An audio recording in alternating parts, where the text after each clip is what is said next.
Fala galera, beleza? Tranquilo? Eu sou o Pedro. Tô iniciando um projeto novo, um canal no YouTube para falar sobre futebol, para falar sobre análise tática, falar sobre jogadores específicos, sobre jogos, sobre seleção brasileira, sobre Vasco, sobre outros clubes, sobre outras seleções. Já tinha esse projeto em mente há muito tempo, demorei um pouco para tirar esse projeto do papel. Queria ter feito antes da Copa do Mundo, acabou que não foi possível. Mas agora eu tô iniciando essa trajetória, porque eu sou um cara que gosta muito de futebol, vivo futebol, respiro futebol. Minha profissão é o futebol, eu sou professor de uma escolinha de futsal, então, além de gostar muito, eu trabalho com isso. Então gostaria que, meu intuito aqui é que minhas opiniões sobre esse esporte que eu amo tanto sejam compartilhadas para todos, que todos possam discutir comigo, compartilhar comigo suas ideias também, porque eu acho que essa construção com as pessoas que gostam de me ouvir falar seria super positiva para todos que vão assistir os meus vídeos. Nesse vídeo inicial, eu escolhi falar sobre o Brasil e Japão. Foi o jogo de segunda-feira, o jogo do 16avo de final da Copa do Mundo. Muitas pessoas já fizeram a análise do jogo e eu estou fazendo agora na quarta-feira à noite. Então algumas coisas já foram ditas. Eu vou tentar dar um pouco da minha análise sobre o que eu achei do jogo, o que eu gostei das alterações do Brasil, a melhora do segundo tempo do Brasil, alguns jogadores também que melhoraram na partida, que entraram e melhoraram o Brasil de uma forma geral. No início, na verdade, a gente já se surpreendeu logo na escalação do Brasil, do Japão. A gente esperava que o Japão fosse vir com os 3 zagueiros habituais, que foram os 3 zagueiros que eles jogaram os 3 jogos na fase de grupos. Só que a gente não esperava que eles viessem com os 2 alas mais ofensivos. Eles jogaram com o Doan na esquerda, o camisa 10, jogaram com o Nakamura na esquerda, que fazem a função um pouco mais à frente nos times que eles jogam, e também em alguns jogos do Japão eles também fizeram essa função um pouco mais ofensiva, né, na frente. Alimentando um pouco mais o Kamada, que é um segundo volante, o Eda e o Maeda na frente. Com isso a gente conseguia ver na escalação que somente tinham 4 defensores. Se eu não me engano, o jogador que fez o gol do Japão, que agora me fugiu o nome, e os 3 zagueiros eram jogadores mais defensivos. E o resto são jogadores que têm, por natureza, a vocação mais ofensiva. E aí, quando sai a escalação, a gente já fica surpreso por isso, porque a gente já imagina, pela escalação, que o Japão viria para cima do Brasil. Só que, quando o jogo começa, a gente vê que não ia ser exatamente assim, porque o Japão começa entregando a bola para o Brasil. O Japão começa lá atrás, fazendo muitas vezes uma linha de 5, e uma linha de 6, principalmente quando o Bruno Guimarães infiltrava, né? Tentava infiltrar pelo centro, lá perto da meia-lua, pelo centro da área, e aí eles desciam esse primeiro volante para fazer essa linha de 6, né? O Brasil teve muita dificuldade no início do jogo de construir por baixo. O Japão ficou entrincheirado, não deixava o Brasil concentrar o jogo pela parte de baixo, na zona central do campo. No início do jogo, os pontas do Brasil muito apagados no jogo, Ryan apagado, Vinícius Júnior apagado.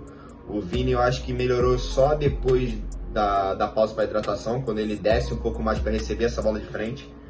Eu acho que ele melhora no jogo. Não acredito que o Brasil tenha feito um primeiro tempo ruim. Eu acho que foi só uma adaptação realmente ao que a gente não esperava que o Japão fosse fazer, porque o Japão é uma equipe qualificada com a bola no pé.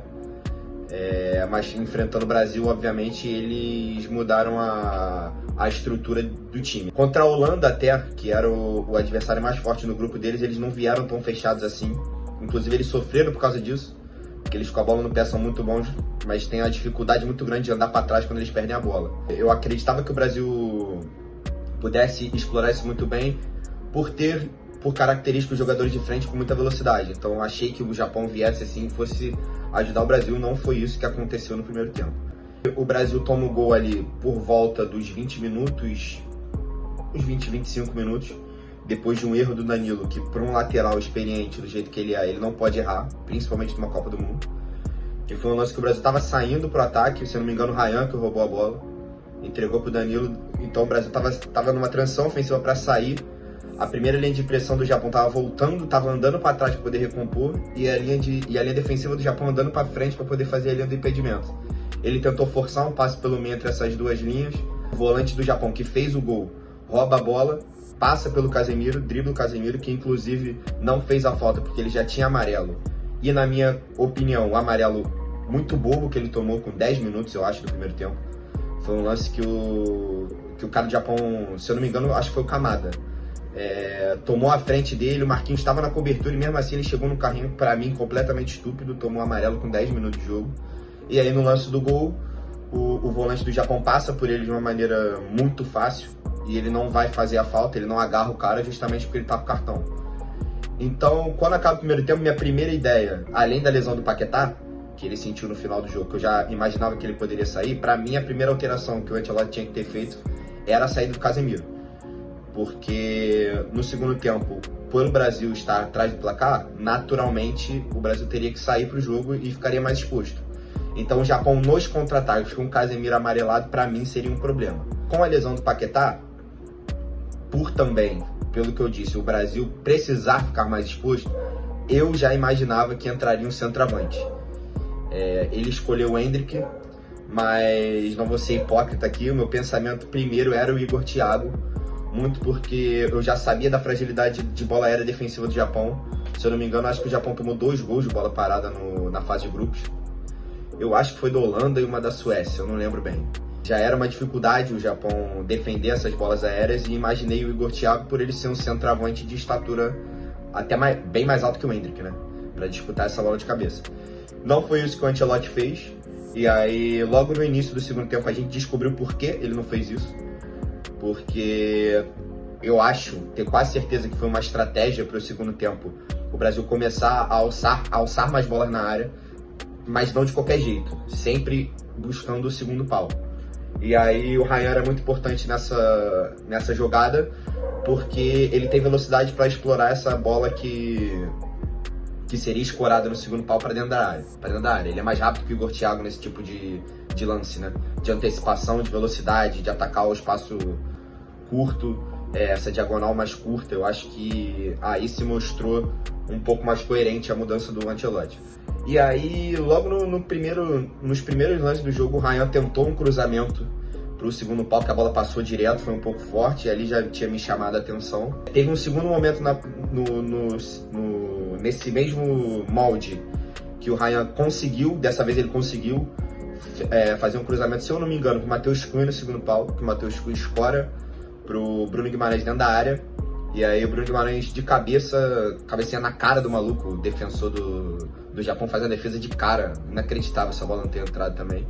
E aí no gol de empate do Brasil a gente vê mais cristalino que essa jogada ela tinha sido ensaiada, tinha sido uma jogada trabalhada, numa jogada do Magalhães pela esquerda, ele faz o cruzamento no segundo pau e o Casemiro confere, né? Então, 3 exemplos aqui que eu dei sobre bolas aéreas lá no segundo pau, que provavelmente foi estudado que o Japão não defendia muito bem essa jogada. Passando um pouco mais do segundo tempo, o Ancelotti coloca o Martinelli mais por dentro até, não tanto na posição dele, até porque a posição dele é do Vini, né? E o Vini estava entrando no jogo, tinha acabado de perder um gol, que pra mim se entrasse ia ser o gol da Copa. Ele coloca o Martinelli pela esquerda, mas mais por dentro. Acredito eu que pra aliviar um pouco o Vini, porque naquele momento o Vini tinha entrado no jogo, o treinador tirou o Doan, que era um ala direita ofensivo, e colocou o Sugawara, que é um cara mais defensivo, né?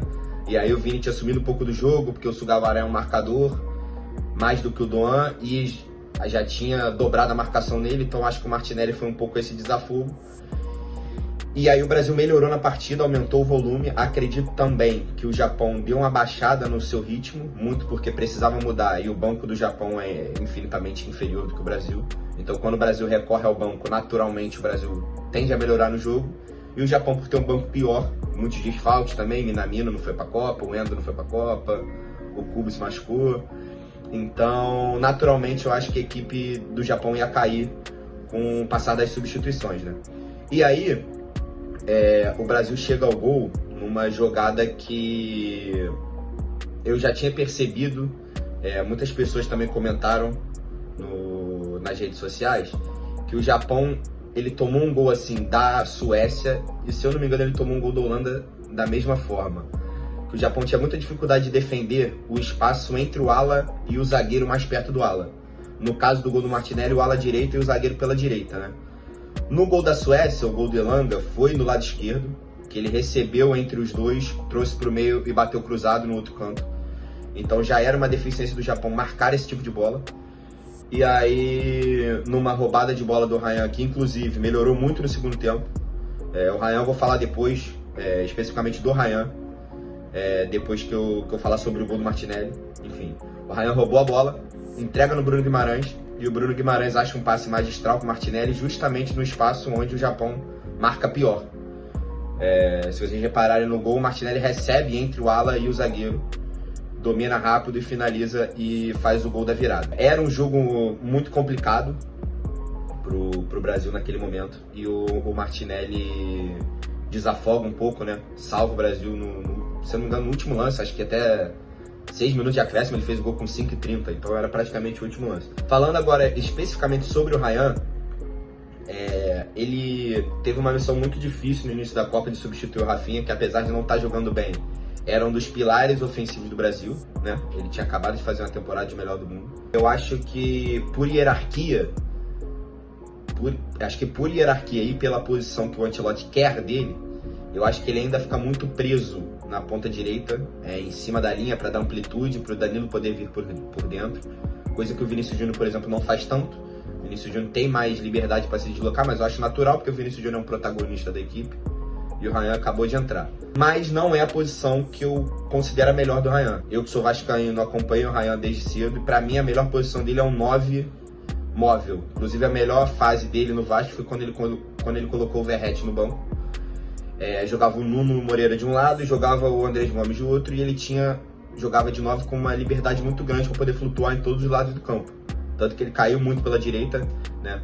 No gol, por exemplo, do Vasco contra o Fluminense, ele sofre a falta trazendo da direita para o meio. O Verratti já estava em campo, mas é uma característica dele que ele tem.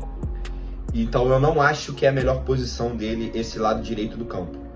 Inclusive eu acho que se colocarem na cabeça dele, ele perceber que ele funciona mais como um 9 móvel, uma espécie de Matheus Cunha, dadas as devidas proporções, o Harry Kane da vida, claro, né?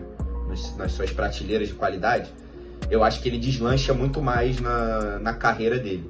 Mas enfim, o Ancelotti sabe mais do que a gente e tá colocando o menino pela ponta direita. No primeiro tempo ele não foi tão bem, como o Brasil no geral, achou muito pouco espaço por ali.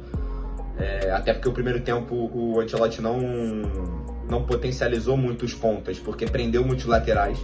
No segundo tempo, com o Brasil perdendo, o Danilo teve um pouco mais de liberdade, aí o Ryan entrou mais no jogo. E ele tem uma característica muito grande, que é a de pressionar muito, né? Ele pressionou no gol contra a Escócia, pressionou agora de novo no gol do Martinelli, então ele é um cara muito importante para a seleção, nesse sentido. Enfim, já era um jogo, naturalmente, as pessoas já sabiam que ia ser um jogo difícil, né? Infelizmente o Brasil não teve a sorte de pegar no chaveamento, na época do sorteio, jogar contra um grupo que pudesse ter um terceiro colocado. Então o Brasil pegou no grupo da Holanda, seria o grupo da Holanda o primeiro ou o segundo, acabou que foi o Japão. Sabíamos que o Japão tinha muita qualidade, o Japão ganhou do Brasil no ciclo da Copa ano passado, se não me engano foi 3-2 o jogo. Então sabíamos que era um jogo difícil, mas a gente achou que fosse ser um jogo difícil muito pela qualidade do Japão com a bola no pé. A gente viu que foi difícil por outra questão, que foi o Japão montar um ferrolho lá atrás, uma linha de 6 às vezes, com mais 3 na frente, um caminhão de gente lá atrás, e se tornou difícil por isso, mas a gente pode destacar a paciência que o Brasil teve. O primeiro tempo o jogo não encaixou da forma que a gente queria, no segundo tempo o Brasil veio com outro estilo de jogo, com paciência, chegou nos gols, e eu acho que isso é fundamental numa Copa do Mundo. Precisa ter paciência para resolver os jogos. Se entrar em desespero muito rápido, é tudo que o adversário que está entrincheirado lá atrás quer. Mas achei um jogo bom para o Brasil também criar a casca de Copa do Mundo, perceber que nem todo adversário vai ser fácil.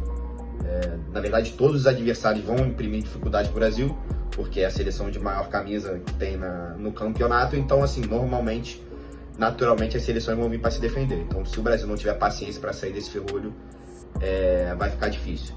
E agora nós vamos enfrentar a Noruega, que ganhou da Costa do Marfim. É uma equipe fisicamente muito maior do que a do Japão. Se eu não me engano, eles têm a terceira e maior estatura da Copa, 1,85 m, sei lá. Os 11 titulares têm em média. Então eles são uma equipe muito alta. Naturalmente, uma equipe mais lenta e pior, na minha opinião, tecnicamente, com a bola no pé do que o Japão. Mas tem um troglodita absurdo na frente, esse demônio que é o Haaland, que o Brasil precisa ter cuidado com ele. Gabriel Magalhães já é muito acostumado por enfrentar ele várias vezes na Premier League, mas precisa ter cuidado, porque ele é um cara que em espaço aberto ele engole, ele atropela, porque ele é um cara alto, veloz, finaliza muito. Então o Brasil jogando em linha alta precisa tomar cuidado com esses contra-ataques. Mas acredito, obviamente, que o Brasil é favorito e tem totais condições de passar. Bom, minha análise foi essa do jogo contra o Japão. Tomara que eu volte aqui falando sobre Brasil e Noruega feliz da vida, senão eu venho aqui falar sobre a eliminação do Brasil, mas tomara que não, e que a gente saia para as quartas de final com resultado positivo no domingo, 5 horas da tarde. Beleza? Obrigado por ter tirado um tempo de vocês para minha análise. Essa é uma análise mais ou menos curta, porque tem 16 minutos aí de vídeo, mas foi o que eu achei sobre o jogo. E quem quiser discutir comigo aí nos comentários, conversar sobre, todos estão liberados. Show? Muito obrigado pela paciência, tamo junto.